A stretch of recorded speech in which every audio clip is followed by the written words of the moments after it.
All right, guys. Chapter 13, I told you, was going to get spicy. I knew it was coming. That heat between them was building. They were still at the Valhalla Club. They had snuck away to the library. And things got heated. Vivian getting finger banged in the library by Dante. And now we move into chapter 14. Let's see how Vivian is feeling about it the next week.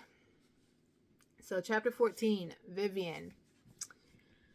I dreamed of Dante 3 nights in a row. I couldn't recall what happened in the dreams, but I woke up every morning with the phantom touch of his hands between my thighs and a tight ball of need in my stomach. Cold showers only helped temporarily, and Dante's absence while he was in California was both a blessing and a curse. A blessing because I didn't have to face him with amorphous memories of sex dreams running through my head. A curse because without my new interactions to distract me, all I can do was think about our night in the Valhalla's library. His grip on my neck, his fingers filling me as I shamelessly rode his hand to orgasm, the desire in his eyes as he watched me come apart in his arms, so hot and potent, it almost driven me to the peak again. A shiver that had nothing to do with the weather rolled over my body. The day had drawn gray and drizzly, and while I usually only liked the rain when I was tucked snug and warm in my bed, I relished the chill today. It cleared my thoughts as much as they could be cleared anyway. I checked my watch as I wound past the puddles, gathering on the sidewalks, umbrella in hand. I'd finished lunch in record time since I was wanting to browse Lohman and Sons before my next meeting at 2. It was the Russo Group's largest jewelry subsidiary. Up until now, I mostly wore my family's brand of jewels, my engagement ring notwithstanding, but since I was marrying a Russo, it would make sense to add more of their products to my collection. Rain and retail therapy, 2 things guaranteed to take my mind off Dante. The ring on my phone dragged me out of my thoughts before it took me down an unwanted path. An unwanted caller was on my work phone. Unusual, but not unheard of. "This is Vivian." I slipped into my professional voice, and I stopped in front of the Lohman and Sons entrance. An elegant older woman passed by with a immaculately groomed white poodle. Both wore matching quilted Chanel jackets. "Only on the Upper East Side." "Vivian, dear, how are you?" Buffy's throaty voice oozed over my phone. "This is Buffy Darlington." My heart skipped a beat. I haven't talked to Buffy since her granddaughter's birthday 2 weeks ago. The payments were settled, contracts fulfilled. The Darlingtons seemed happy with the event, but then why would Buffy be calling me on a random Tuesday afternoon? We were both very active on the Manhattan social scene, but we ran in different circles. We didn't call each other just to chit-chat. "I'm well, thank you. How are you?" "Wonderful. I heard you were at the Valhalla's Club Gala over the weekend. I was quite upset about missing it, but poor Balenciaga was having stomach issues, and we had to rush him to the vet. Balenciaga was one of Buffy's 5 prized Malteses, along with Prada, Givenchy, Chanel, and Dior. Each dog only wore clothes by the designer corresponding to their name. They'd been a whole spread of them in Moldavie 2 years ago. "I'm sorry to hear that," I said politely. "I hope Balenciaga's feeling better." "Thank you. He's doing much better now." I heard the clatter of china in the background before Buffy spoke again. "While I can discuss my precious babies all day, I must admit I have an ulterior motive for calling." "I figured as much. People like Buffy didn't contact you out of blue unless you could do something for them. As you may know, I'm the chairwoman of the Legacy Ball committee this year. I'm in charge of the overall production, including choosing the host or hostess and guiding them through the planning process." My pulse spiked at the moment of the ball. Arabella Creighton was the hostess, Buffy said, but unfortunately, she had to resign from her position due to unforeseen circumstances. unforeseen circumstances was an understatement. Arabella's husband had been charged with embezzlement and corporate fraud over the weekend. Photos of the FBI marching him out of his Fifth Avenue townhouse in his pajamas had been splashed across all the front pages since Saturday. 3 days. Buffy and the committee worked fast. The last thing they wanted was for any whiff of a scandal to taint the ball on their watch. As you can imagine, we've been frantic, considering the ball is only 6 months away. The event planning process requires extensive preparation, and we have to start from scratch again since Arabella's work is no longer tenable. Translation: they were going to pretend Arabella was never attached to the event because it looked bad on them. The ladies and I discussed possibilities as a new hostess, and I presented you as an option since you did such a wonderful job with Tippy's party. Thank you. My pulse was in overdrive now. I didn't want to give my hopes up, but hosting the Legacy Ball would be a game changer. It was the ultimate stamp of social approval. Some of the other members were resistant at first, since the Legacy Ball had traditionally been hosted by those who came from a certain lineage, aka 2 or more generations of wealth. My smile dimmed. However, you are engaged to Dante Russo. We have great respect for the Russo family, both present and future members, and after much deliberation, we would like to formally invite you to be the new host of the Legacy Ball. A wisp of unease tugged at my stomach, but I pushed it aside. Hosting the ball was hosting the ball, regardless of the reasons behind it. I'd be honored and delighted to accept.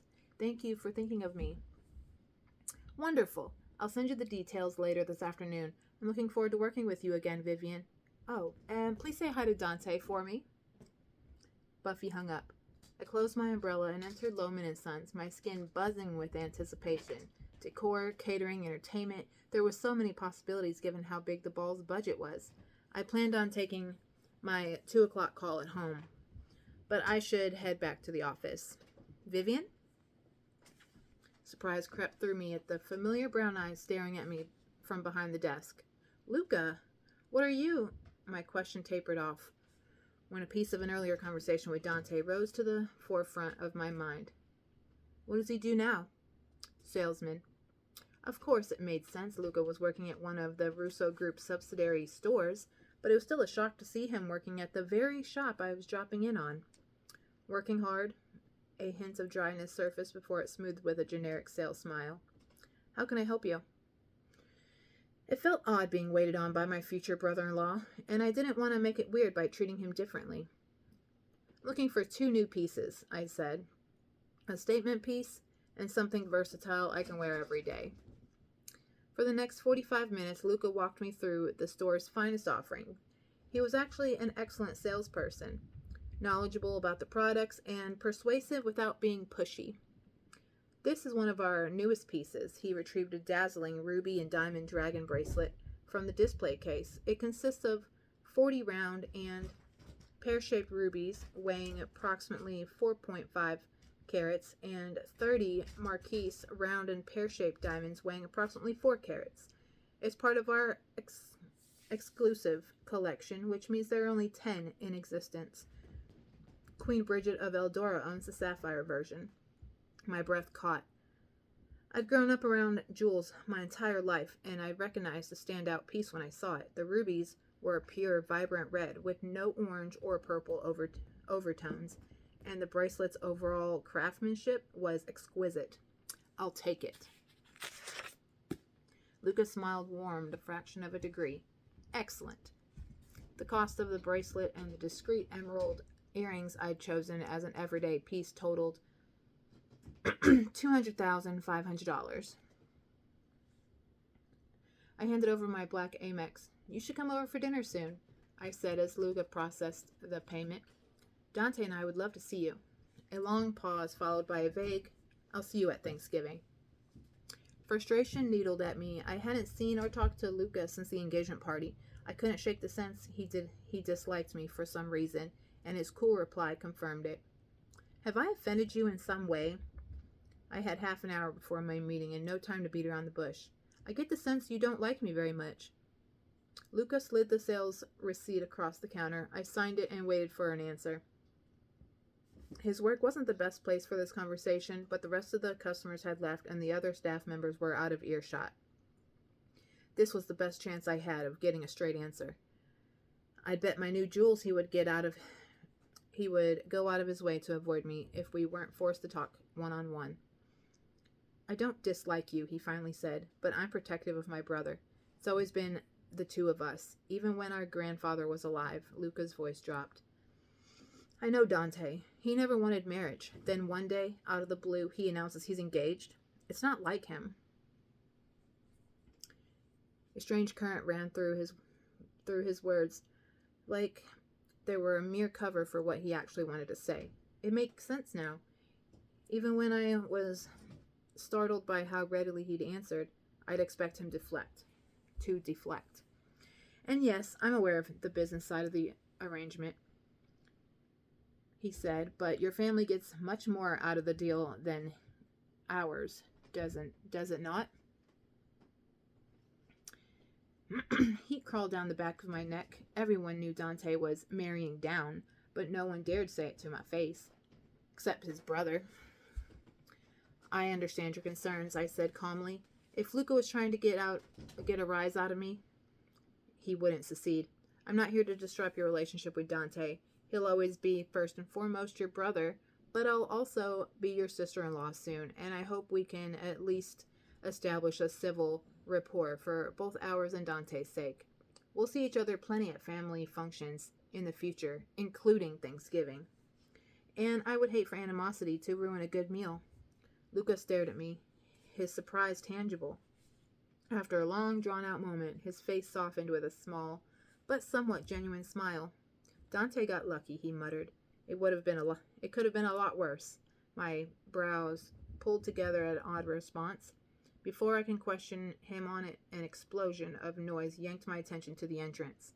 My blood iced. 3 masked men stood by the door, 2 of them holding assault rifles, and 1 holding a hammer and a duffel bag.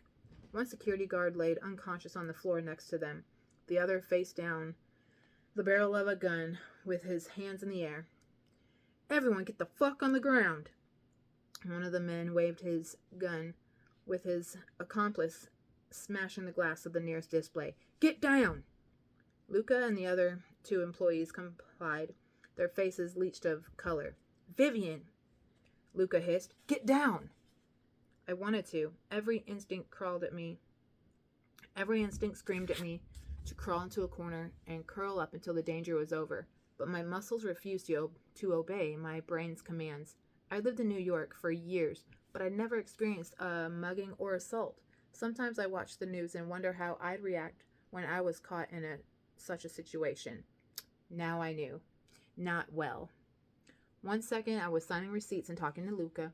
The next, the sight of the masked men had pressed pause on the tape of my life. And all I could do was watch, numb, as the one who'd shouted instructions caught sight of me still standing. Anger lit his eyes. Fear ricocheted through my body as he stalked towards me, yet my feet remained rooted to the floor. No matter how hard I fought the creeping paralysis, I couldn't move. Everything felt surreal. The store, the robbers, me. It was like I'd floated out of my body and was watching the scene play out as an invisible third party. The masked man neared. Closer. Closer. Closer. My pulse reached deafening levels and drowned out everything except the heavy, ominous thuds of his boot. I should be focused on how to escape my current situation, but time flipped back with every footfall.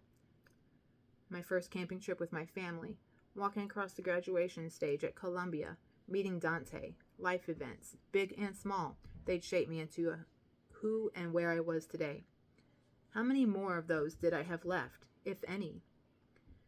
Pressure squeezed the oxygen from my lungs. Get down, but I couldn't.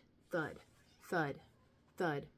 He was here. The final thud finally kicked my fight or flight into high gear. My body jerked and a gasp of life into the face of death. But it was too late. The cold metal of the gun pressed against the underside of my chin. Did you not hear me the first time? The man's hot, wet breath fanned across my face. My stomach turned. I said, get on the fucking floor, bitch. His dark eyes gleamed with malice. Some criminals were all bravado. They just wanted to snatch the goods and leave without actually killing anyone. But the man in front of me, he wouldn't hesitate to murder someone in cold blood. He looked like he was itching for it. The drumming of my heart reached a fever pitch. Less than an hour ago, I'd been agonizing over Dante and over the moon about hosting the legacy ball. Now, there's a possibility I might not make it to the next morning, much less the ball or my wedding. Oh, shit. Woo, shit's getting ready to hit the fan. I will see you on chapter 15, guys. Hit that subscribe button to listen for more.